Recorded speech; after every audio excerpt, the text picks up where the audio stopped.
అనురాధ గారు, శివరామకృష్ణ గారు హైదరాబాదు, తర్వాత ఇక్కడ విజయవాడ వాళ్ళే కాకపోతే హైదరాబాదు ఉంటున్నారు. వీళ్ళకు కూడా వయసు 41, 45. మరి పెళ్ళయ్యి 4 years అయిపోయింది. పిల్లలు పుట్టట్లేదని వెళ్తే డాక్టర్లు ఏమన్నారంటే 2 ట్యూబులు బ్లాక్ అమ్మా, ట్యూబులు బ్లాక్ ఉన్నాయి, ఇక మీకు పిల్లలు పుట్టే పరిస్థితి లేదు, ఐవీఎఫ్కి వెళ్ళాలి అని చెప్పి భయపెట్టారు. వాళ్ళు మరి ఇలా కాకుండా న్యాచురల్గా ట్యూబులు ఓపెన్ చేసుకోలేమా అంటే ఆపరేషన్ చేసి ప్రయత్నించవచ్చు, కానీ దానివల్ల ఫలితం ఉంటుందని మేము గ్యారంటీ ఇవ్వలేము. పోనీ ఐవీఎఫ్ చేస్తే ఏమన్నా గ్యారంటీగా బిడ్డ పుడతారా మేడం? పోనీ 2 లక్షలు, 3 లక్షలు, 4 లక్షలు మీరు ఎంత చెప్తే అంత ఇస్తాము, పుడతారా మేడం అంటే గ్యారంటీ ఇవ్వలేము. నెల ఐవీఎఫ్ అయితే చేయాల్సిందే, గ్యారంటీ అయితే లేదు అని చెప్పారు. మరి ప్రతి నెల 2 లక్షలు, 3 లక్షలు పట్టుకుని ట్రై చేయాలంటే ఎంత కష్టం. ఇలా కాకుండా ఒక్కసారి ట్యూబ్ ఓపెన్ చేసుకుంటే ప్రతి నెల న్యాచురల్గా ప్రయత్నించి ప్రెగ్నెన్సీ తెచ్చుకోవచ్చు కదా, అలా ఎవరు ఓపెన్ చేసేవాళ్ళు లేరా అని చెప్పి యూట్యూబ్లో వీడియో చూస్తూ మన దగ్గరికి వచ్చారు, మన దగ్గర మందులు వాడారు. చివరికి ఇప్పుడు ఏమైందమ్మా, ట్యూబ్స్ ఓపెన్ అయినాయి కదా, 2 ట్యూబ్స్ ఓపెన్. ఇదిగో normal tubes, both tubes patent అని వచ్చింది. ప్రపంచంలో ఏ డాక్టర్ కూడా ట్యూబులు బ్లాక్ అయితే ఓపెన్ అవుతాయని చెప్పట్లేదు.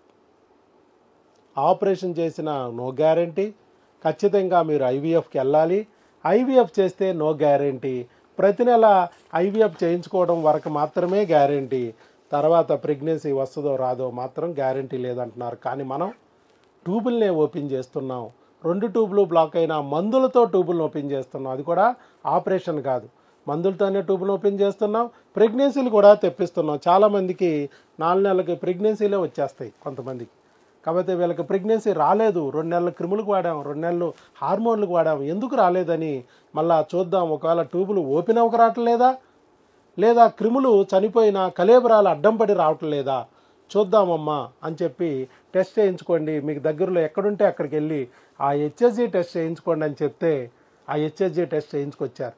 ముందుగా హెచ్ఎస్జీ టెస్ట్ వెళ్ళడానికి ముందు మేము ట్యూబులు క్లీన్ చేసి పంపించాం. ఆ క్రిముల కలేబరాలు ఏమన్నా ఉంటే అవి పోతాయి అని చెప్పి సెలైన్ ద్వారా వాష్ చేసి పంపించాం. వాష్ చేసిన తర్వాత మందులు ఇచ్చి ఒకవేళ ప్రెగ్నెన్సీ రాకపోతే ఈ 2 నెలల్లో అప్పుడు మళ్ళీ మీరు హెచ్ఎస్జీ చేయించుకోండి, ఈ లోపల ప్రెగ్నెన్సీ వస్తే అక్కర్లేదని చెప్పి. కానీ రాలేదు కాబట్టి మళ్ళీ హెచ్ఎస్జీ చేయించుకున్నారు. దాంట్లో ఏమొచ్చింది, 2 ట్యూబులు ఓపెన్ వచ్చింది. మరి వారిని కూడా అడుగుదాం, ఎందుకంటే వాళ్ళు పడిన బాధ వాళ్ళకి తెలుస్తుంది. వారి మాటల్లో ఏం జరిగిందనేది అనురాధ గారిని, శివరామకృష్ణ గారిని అడుగుదాం. మేము ఇక్కడికి వచ్చేటప్పుడు అయితే మేము విజయవాడలోనే ఉండేవాళ్ళం అండి. ఫస్ట్ డాక్టర్ గారి దగ్గరికి వచ్చినప్పుడు, అంతకుముందు మేము చూపించుకున్న డాక్టర్స్ వాళ్ళైతే ఇంగ్లీష్ మెడిసిన్ డాక్టర్స్ దగ్గరికి వెళ్తే అంటే ఫస్ట్ ఒక 1 year వరకు బాగానే వాడామండి. అప్పుడు అంటే నాకు కరోనా వచ్చింది సార్. కరోనా రాకముందు 1.96 వరకు ఎంహెచ్ వాల్యూ ఉండే, అన్నీ బాగానే ఉండేవి. ట్యూబ్స్ కూడా నాకు క్లోజ్ కాలేదు అప్పుడు. తర్వాత కరోనా వచ్చాక నాకు ట్యూబ్ బ్లాక్ అయిపోయింది. దాని తర్వాత వెళ్ళినప్పుడు ఎక్కడికి వెళ్ళినా అసలు ఇంగ్లీష్ మెడిసిన్స్ కోసం వెళ్తే కంపల్సరీగా ఐవీఎఫ్ అన్నారు, కొంతమంది ఇంకా డోనార్ కూడా అన్నారు. కాకపోతే ఐవీఎఫ్ అనేది మాకు ఇంట్రెస్ట్ లేదు అసలు ఫస్ట్ నుంచి, అందుకని మేము వెళ్ళలేదు. తర్వాత ఇంగ్లీష్ మెడిసిన్స్ అందరూ ఇలానే అంటున్నారని చెప్పి హోమియోపతికి వెళ్ళాం సార్. మెడిసిన్స్ వాడాము, బట్ అది అంటే జస్ట్ మీరు అన్నట్టు ఇందాక 10 days వరకే ఉండి ఇదైపోయింది సార్. అది ఒక ఐయుఐ కూడా చేయించుకున్నాం అప్పుడు. తర్వాత మీది అంటే ఇంగ్లీష్ మెడిసిన్స్లో అసలు ఐవీఎఫ్ కాకుండా ఉండే డాక్టరే లేరా అని బాగా బాధపడుతూ ఉన్నప్పుడు ఊరికనే ఇలా తిప్పుతున్నప్పుడు మీది కనిపించింది సార్, యూట్యూబ్లో వీడియో కనపడింది. బాబా ఆ టైంలో ఇంకా అన్ని 45 వచ్చేసినాయి, ఇంకా ఉంటుందా అని ఆలోచిస్తున్నప్పుడు తను బాగా ఫీల్ అయింది సార్. ఏంటి దేవుడిని నమ్ముకున్నాం, ఆయన ఏం దారి చూపించట్లేదు, బాబా నమ్మారా, తను ఏం దారి చూపించట్లేదని ఫీల్ అవుతూ ఆ యూట్యూబ్లో అట్లా సెర్చ్ చేస్తుంటే మీ వీడియో కనపడింది సార్. సరే ఇక్కడే ఉన్నాం కదా, ఒకసారి తను వెళ్దాం ఉంది, సో అని వచ్చాం సార్. వచ్చి ఆ రోజు క్లాస్ విన్నాము. క్లాస్ విన్న తర్వాత నాకు అర్థమైంది, రైట్ పర్సన్ దగ్గరికి వచ్చాము, ఇది డిఫరెంట్గా ఉంది క్రిములు అన్నారు, లెట్స్ ట్రై అని చేసాం సార్. లైక్ మా ప్రయత్నం కూడా చేస్తున్నాము. లైక్ లాస్ట్ మంత్లో ఏమైందంటే ట్యూబ్స్ ఒకసారి చెక్ చేయమన్నారు. సో ఓపెన్ అయ్యి క్లీన్గా ఉన్నాయన్నారు. సో మా ఉద్దేశం ఏంటంటే we don't want to go to IVF, not interested. ఆ ప్రొసీజర్ మాకు ఇంట్రెస్ట్ లేదు అసలు. లెట్స్ ట్రై, న్యాచురల్గా వస్తుందా లేకపోతే లెట్ ఇట్ బి, ఇలాగే ఉందాం అని డిసైడ్ అయ్యి ఇంకా సార్ని కూడా మాకు వేరే డాక్టర్ దగ్గరికి వెళ్ళే ఉద్దేశం లేవండి. ఇంకా we cannot trust. Okay, sir approach బాగుంది, సో అందుకనే సార్ దగ్గరే వాడుతున్నామండి. సో మేము అంటే ఇంకా కంప్లీట్ కాలేదు. Based on my experience interval వరకు వచ్చింది సినిమా. మీకు షేర్ చేసేది ఏంటంటే ట్రస్టింగ్ అంటే డెఫినెట్గా మీరు సక్సెస్ అవుతారండి. ఎందుకంటే ప్రొసీజర్ బాగుంది. ఓకే, ట్రస్ట్ చేసి వాడండి డెఫినెట్గా. అంటే సో మీకు కూడా మార్పులు తెలుస్తున్నాయా? మందులు వాడుతున్నప్పుడు మీలో కొద్దిగా మార్పులు వచ్చినాయా? భార్యాభర్తల అనురాగంలో కానీ? నేను లాస్ట్ 1 yearలో నా బాడీలో చాలా చేంజెస్ చూశానండి. అంటే నన్ను చూసిన వాళ్ళే బాగా డిఫరెన్స్ వచ్చాడు మనిషి, అంటే అది ఉందండి. పైన సరే మీ ఇద్దరి మధ్య అండర్స్టాండింగ్ కొంచెం పెరిగిందా? అప్పుడే అమావాస్యకి పౌర్ణానికి చూద్దాంలే అనుకునేదల్లా కొద్దిగా కలవడం అది ఇంప్రూవ్ అవుతుంది, అనురాగం కూడా ఇంప్రూవ్ అవుతుంది. ఆ మందులు అనేవి కొంచెం సెక్యూరిటీ గార్డ్ లాగా పనిచేస్తాయి. లేట్ మ్యారేజ్ సార్, అంటే 4 years కంప్లీట్ అయింది. సో అదే భయపెట్టారు కొద్దిగా, మనం లేట్ అవుతూ ఉంటే అది క్యాష్ చేసుకోవడానికి సిద్ధపడ్డారు. కానీ అదృష్టవశాత్తు ఆ దేవుడు దయ వల్ల మీరు ఆ దారిలోకి వెళ్లకుండా ఈ దారిలోకి వచ్చారు. కాకపోతే దేవుడు ఒక్కొక్కసారి మన ఇబ్బందుల్ని మెల్లిగా ఒకదాని తర్వాత ఒకటి తొలగిస్తూ ఉంటాడు. ఒక్కొక్కసారి మనకి స్పీడ్గా అయితే బాగుండి అనిపిస్తుంది. ఏ టైంకి ఏది ఎప్పుడు రావాలో అన్నీ ఆయన డిసైడ్ చేసే ఉంటాడు. మన అంతే పంపిస్తారు. అలాగా ఐవీఎఫ్లు, ఆపరేషన్లు, డోనార్లు అని చెప్పినా కూడా మీరు చక్కగా ఇక్కడికి వచ్చారు. ఇవాళ ఒక ఫలితం వచ్చింది. అంటే మా అత్తగారు వాళ్ళ తరపు నుంచి మా ఆడపడుచు వాళ్ళు, అంటే వాళ్ళు వేరే ఉద్దేశం కాదు, ఏజ్ ఉంది కదా అని వాళ్ళు ఇదంతా తెలియదు కాబట్టి వాళ్ళ ఎక్స్పీరియన్స్ షేర్ చేశారండి. అంటే so we are going for ఒక న్యాచురల్ పద్ధతి. ఒక ఐవీఎఫ్ డాక్టర్ దగ్గర కూడా తీసుకెళ్లారు. కానీ జస్ట్ ఆ టెస్ట్ వర్క్ చేయించుకుని మేము బయటకు వచ్చేసాం ఇంట్రెస్ట్ లేక. ఇప్పుడు ఇక్కడ ఐవీఎఫ్ చేసినా కూడా మనకి ఫలితం ఉండదు. ఎందుకని? ఐవీఎఫ్ చేసి ఇప్పుడు ఇది క్రిమి అంటున్నాం, వెంట్రుకంతా ఉన్న ట్యూబ్ లోపలికి క్రిమి చేరితే ట్యూబ్ బ్లాక్ అయిపోద్ది. పొక్కు వచ్చిందనుకో, గడ్డ వచ్చిందనుకో, ట్యూబ్ బ్లాక్ అయిపోద్ది. మనం ఏం చేస్తున్నాం? ఆ క్రిమిని తొలగించేస్తే ఆ పొక్కు పోతే ట్యూబ్ ఓపెన్ అయిపోద్ది అని చెప్తున్నాం. అలా కాకుండా కొంతమంది ఏం చేస్తారు, ఈ క్రిమిని చూడట్లేదు. క్రిమి వల్ల మూసుకుపోయిన ట్యూబ్ను వదిలేసి బిడ్డను తీసుకొచ్చి గర్భసంచిలో పడేస్తున్నారు. ట్యూబ్లో ఉన్న క్రిమి సొత్తా కూర్చుంటుంది, ఆ సినిమా చూసినట్టు బిడ్డను లాక్కుపోయి ట్యూబ్లో పెట్టుకుంటుంది. దాంతో ఏమైతే ఎక్టోపిక్ అయిపోద్ది.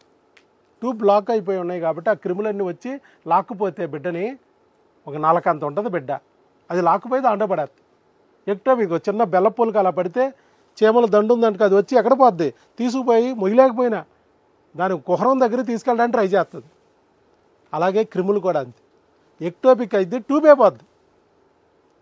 అందుకన్నా దానికన్నా క్రిమే తొలగించేసుకుంటే ట్యూబ్ ఓపెన్ అయిపోతే మనం వచ్చిన బిడ్డ నిలబడుతుంది. ఎందుకంటే డ్యామేజ్ చేయడానికి ఎవరు లేడు అక్కడ, బిడ్డ నిలబడుతుంది, మన చేతిలోకి వస్తుంది అని చెప్పాం. ట్యూబే ఓపెన్ అయిపోద్ది, చక్కగా వచ్చిన బిడ్డ నిలబడుతుంది. ఈ గొడవలన్నీ లేకోకుండా క్రిమి మీద కాన్సన్ట్రేట్ చేయండి అని చెప్పిన పాయింట్ వాళ్ళకి నచ్చి ఆ క్రిములకు టెస్ట్ చేసుకున్నారు. భార్యాభర్తలు ఇద్దరు మందులు వాడారు, చక్కగా ఫలితాన్ని కూడా పొందారు. కాకపోతే ఇంకా ప్రెగ్నెన్సీ రావాలి. ఇక అది కూడా హార్మోన్లు కొంచెం అండాల దగ్గర ఆ క్రిములు అయిపోయింది కాబట్టి ఇక హార్మోన్లు కూడా కొద్దిగా సరి చేసుకుంటే ఈ నెల కాకపోతే వచ్చే నెల కాకపోతే పై నెల ఇక అది కూడా దగ్గరలోనే ఉంటుంది. చాలా వరకు మా సెంటిమెంట్ ఏంటంటే ట్యూబులు బ్లాక్ అన్న వాళ్ళు చాలామంది వస్తారు, వీడియో ఇస్తారు. ఇచ్చిన 1 or 2 monthsలో మళ్ళీ ప్రెగ్నెన్సీగా కూడా భర్త వచ్చి వీడియో ఇస్తాడు. ఇక భార్య రాదులే, భర్త వస్తాడు. ఎందుకంటే భార్య రావద్దంటాం ఇంకా ప్రెగ్నెన్సీ వచ్చాక, ఇక భర్త వచ్చి వీడియో ఇస్తారు. అందుకనే మేము అంటున్నాము మనకు దేవుడు మనల్ని తీసుకొచ్చి ఇక్కడ దారి చూపించాడు కాబట్టి దేవుడిని ఒక్కసారి 2 మాటలు చెప్పి ఇలా చేసావయ్యా, మిగతా పని కూడా నువ్వు నిర్వర్తించవయ్యా, నిన్నెప్పుడు మేము గుర్తుపెట్టుకుంటామయ్యా, చేస్తున్నదంతా నువ్వే అని మేము గుర్తించామయ్యా అని ఒక్కసారి ఆయనకి రిమైండ్ చేద్దాము అనే ఉద్దేశంతో ఇవాళ వాళ్ళని వీడియో ఇవ్వండి అమ్మా, మీలాగా బాధపడే వాళ్ళు బోల్డ్ మంది ఉన్నారు మేము వెళ్ళిన అని చోట చెప్పాను. సార్ ఇంకొక డాక్టర్స్ అయితే అసలు 1 వీక్కి 400 రూపీస్ పే చేసినందుకు కూడా, అంటే మేము కొంచెం ఎంప్లాయీస్ కాస్త ఇవ్వగలిగే స్టేజ్లో ఉన్నాం, ఓకే. ఇవ్వలేని స్టేజ్లో ఉండే వాళ్ళు ఉంటారు కదా సార్, అలా ఇంత తీసుకుని ఏదైనా దేనికి కారణం అంటే మీకు ఏజ్ ఉంది అనేవాళ్ళు. ఏజ్ అంటాం వదిలేయటం అంతే. అలా చేసేవాళ్ళు. ఏ ఏజ్కి పిల్లలు పుట్టరంటే 53 ఇయర్స్ లేడీస్కి దేవుడు రిటైర్మెంట్ ఇచ్చాడు. 53 లోపు 30 ఏళ్ళకి 40 ఏళ్ళకి నెలలాగిపోయినా రిపేరే, రిటైర్మెంట్ లేదు అని కూడా మనం చెప్పాం. ఇక భర్తకి ఏజ్ ఎంత అయ్యా అంటే నాటౌట్ బ్యాట్స్మెన్, రేపు పోతూ ఇవాళ పోరు కొట్టిపోవచ్చు 4 పిల్లలుంటే, అది భర్తకి ఏజే లేదని చెప్పాం. అంటే 1 ఇయర్కి 500 తీసుకోవటం అనేది అంటే పేదవాళ్ళని కూడా దృష్టిలో పెట్టుకుని ఆలోచించారు సార్ మానవత్వంతో. ఎందుకని నేనే పేదవాడిని కదా, దేవుడు నన్ను పేదరికంలో పుట్టించాడు. చాలా మంది ఉన్నారు అలా, పేదరికంలో ఉన్నారు చాలా మంది ఉన్నారు, అలా ఆలోచించే ఇది కూడా ఉండాలి. నేను పేదరికంలో పుట్టాను కాబట్టి మా అమ్మకి చదువు లేదు, మా నాన్నకు చదువు లేదు, దమ్మిడి ఆదాయం లేదు, మాది పూరి గుడిసె, మట్టి గోడలు, పేడతో అలిగితే ఆ రోజు పండగ. మాకు పేడతో అలుక్కుంటే అది పండగ కింద లెక్క. అలాంటి ఇంట్లో పుట్టించి దేవుడు ఇక్కడ వరకే లాక్కొచ్చి ఒక డాక్టర్ని చేశాడు. ఆ ఊర్లో మరి భూమి పుట్టాక ఆ ఊర్లో నేనే మొట్టమొదటి డాక్టర్ని అంటే అది నా గొప్పదనం కాదు. 5వ తరగతిలోనే ఒక మాస్టర్ రూపంలో వచ్చి నాయన చదువుకో నీ దరిద్రం పొద్ది అని చెప్పాడు. ఒక మాస్టర్ రూపంలో చెప్తున్నవాడు మాస్టర్ కాదు, సాక్షాత్తు గురుదేవుడు, దేవుడని భావించాను. చెప్తున్నది మాట కాదు, మంత్రమని భావించాను. చదువుకోవటం మొదలెట్టాను. 10th క్లాసులో 12వ ర్యాంకు, ఎంబీబీఎస్లో 110, పీజీ ఎంట్రన్స్లో 42వ ర్యాంకు తెచ్చుకుని గైనకాలజిస్ట్ అయిపోయాను. బురద గుంటలో ఉన్న కలువు పువ్వు లాంటి నన్ను తీసుకుని ఆ లక్ష్మీదేవి సంతాన లక్ష్మి ఒళ్ళో పెట్టుకుంది, సంతాన సాఫల్యత నిపుణుడిగా చేసింది. మరి ఆ దేవుడు మహిమ కాదా అది? మరి అలాంటి దేవుడు దేనికో దానికి ఏదో ఒక పర్పస్, సృష్టికర్త దేవుడు. ఒక బిడ్డని ఈ లోకానికి ఇవ్వాలంటే ఆయన కిందకు వచ్చి కనలేడు, కనడానికి ఈ జంటను ఎన్నుకున్నాడు. సృష్టికర్త దేవుడు ఆ బిడ్డని ఇవ్వడానికి ఆయన కిందకు వచ్చి చేతిలో పెట్టలేడు, పెట్టడానికి దారి చూపించడానికి వైద్యో నారాయణో హరి నన్ను సెలెక్ట్ చేసుకున్నాడు. మిమ్మల్ని నన్ను సెలెక్ట్ చేసుకుంది ఆయనే. కాబట్టి ఆ దేవుణ్ణి నమ్మారు కాబట్టి నా దారి చూపించాడు, ఇక్కడికి రప్పించాడు, నిలబెట్టాడు. ఎందుకనంటే చాలామంది 10 రోజుల్లో ప్రెగ్నెన్సీ వచ్చిన వాళ్ళు ఉన్నారు, 2 ట్యూబులు బ్లాక్ ఉన్న వాళ్ళు, నెలకు వచ్చిన వాళ్ళు ఉన్నారు, 2 నెలలకు వచ్చిన వాళ్ళు ఉన్నారు. గత 4-5 నెలల నుంచి మీరు ఈ వీడియోలన్నీ చూస్తూ ఉంటారు. మనసు గిలగల్లాడిపోతూ ఉంటుంది.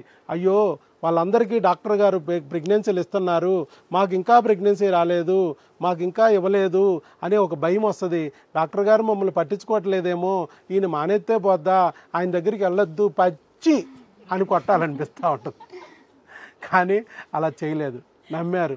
అత్త రోజులు కొన్ని, కోడల రోజులు కొన్ని. పోన్లే మనదేదో ఇంకా రుగ్మత ఉంది, 10 మందికి వంకాయ కూరేసి భోజనం పెట్టినా 9 మందికి బాగుండొచ్చు, ఒకడికి అలర్జీ దురదలు రావచ్చు. అలాగని ఆయన వేరే వంకాయ ఇవ్వలేదుగా. మన ఒంటి తీరుని బట్టి మన మందులు కొంతమందికి త్వరగా రెస్పాండ్ అవుద్ది, కొంతమందికి స్లోగా రెస్పాండ్ అవ్వచ్చు. ఆయన మార్గం బాగుంది కాబట్టి మనం ఫాలో అవుదాం, 1 నెల అటో ఇటో అవుతుంది అని చెప్పి గట్టిగా నమ్మి అలాగే మనల్ని ఫాలో అయ్యారు. కాబట్టి ఇప్పుడు ఈ గండం గట్టెక్కేశారు. చాలామందికి పిల్లలు పుట్టినా కూడా ట్యూబులు మూసుకుపోతాయి, అబార్షన్లు అయిన తర్వాత కూడా ట్యూబులు మూసుకుపోతాయి, ఒక బిడ్డ పుట్టి తర్వాత కూడా ట్యూబులు మూసుకుపోతాయి. కానీ డాక్టర్లు ఎందుకు మూసుకుపోయినాయి అడిగితే ఏమో మాకేం తెలుసు, IVF రా అంతే. అదేంటి మేడం, ఇంతకుముందు బిడ్డ పుట్టాడు కదా, ఇంతకుముందు ప్రెగ్నెన్సీ వచ్చి అబార్షన్ అయింది కదా, అవన్నీ ట్యూబ్ ఉంటేనే కదా, మరి మధ్యలో ఎందుకు మూసుకుపోయింది? ఏమో నాకేం తెలుసు, IVF వాళ్ళ అప్ప IVF.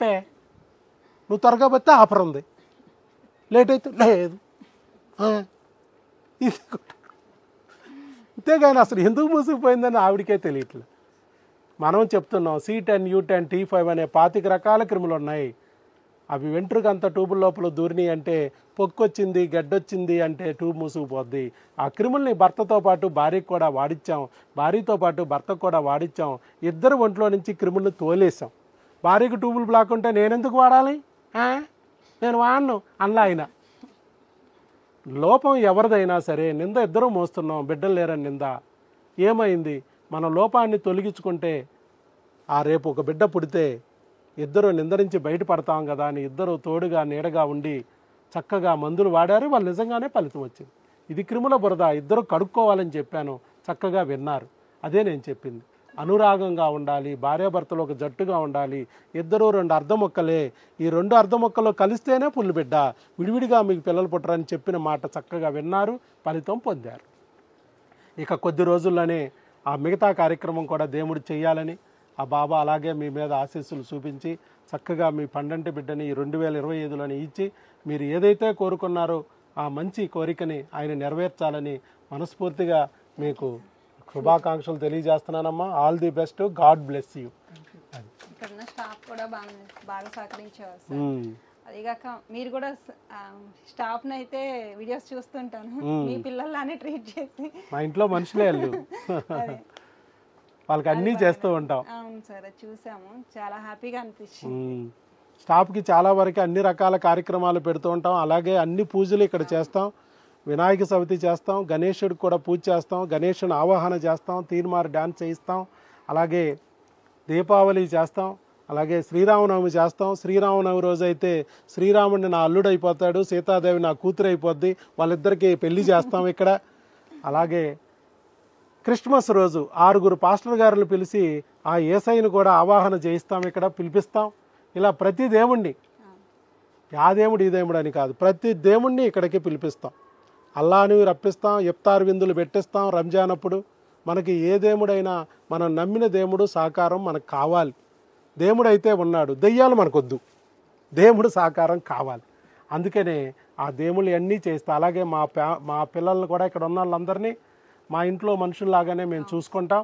వాళ్ళకు కూడా వాళ్ళకి ఏమైతే అవసరం ఉన్నాయో అలాంటివన్నీ మేము ఏర్పాట్లు చేస్తూ ఉంటాం. వాళ్ళు కూడా అదే విధంగా మా పద్ధతుల్లోనే వాళ్ళు కూడా మీతోనే వ్యవహరించాలమ్మా, సహకరించాలి. వాళ్ళ నెత్తి మీద సైతాన్ ఉంది పాపం, అది తొలగించే వరకు మనం ఓర్పు పట్టాలి. ఒక్కోసారి వాళ్ళు ఇసుకుతూ ఉంటారు, కోపంతో ఉంటారు, ఎందుకంటే అది సైతాన్ చేస్తున్న గారడి, అది వాళ్ళకి అర్థం కాకపోవచ్చు. కానీ మీరు ఓర్పు పట్టండి, వాళ్ళలో సైతాను పోగొట్టుకోవడానికి వాళ్ళకి హెల్ప్ చేయండి. చక్కగా వాళ్ళు మాతృదేవత పితృదేవత అయ్యేందుకు సహకరించండి. వాళ్ళు దేవుళ్ళు అయ్యారంటే ఆటోమేటిక్గా వాళ్ళు మన గొప్పతనాన్ని మన మంచితనాన్ని వాళ్ళు కూడా గుర్తిస్తారు. అప్పుడు వరకు గుర్తించలేకపోవచ్చు, కానీ మీరు ఓర్పు పట్టి ఇలా వ్యవహరించండి అని చెప్తాను. అందుకే టెలికాలర్స్ని కూడా పెట్టా. ఏ ఫోన్ చేసినా కూడా ఆన్సర్ చేయడానికి ఉదయం 10 నుంచి సాయంత్రం 5 వరకు, ప్రతి చిన్న విషయానికి హాస్పిటల్కి రాకోకుండా అలా టెలికాలర్స్ని కూడా పెట్టాను. వెంటనే రెస్పాండ్ అవుతుంది. అవునమ్మా, ఆల్ ది బెస్ట్ అమ్మా. ముందుకు వచ్చి వీడియో ఇచ్చారు, చాలా సంతోషం. అలాగే మీరు పేర్కొన్న కోరిక తొందరలో నెరవేరాలని అందరూ కూడా చప్పట్లతో అభినందించండి. ఐవీఎఫ్ కాకుండానే కనాలని మా ఇంట్లో వాళ్ళతో మేము అనుకున్నాం సార్. అవ్వాలి, అవుతుంది కూడా, అవుతుందమ్మా, అవుతుంది. మీరు పెట్టుకున్న కోరిక నెరవేరుతుంది. సాయిబాబా గారు కొంచెం స్లో అమ్మ, కానీ పని అయితే చేసి పెడతాడు, పక్కాగా జరిగింది. ఎందుకంటే బాబా గారి గురించి నాకు తెలుసు, మా ఇద్దరు ఫ్రెండ్షిప్లే మాకు. అది పని అయిపోద్ది ఖచ్చితంగా. అయితే కాకపోతే లేటు, కొంచెం స్లో అంతే. మీది కూడా అలాగే అయింది ఇప్పుడు. All the best. ఇక తీసుకెళ్ళి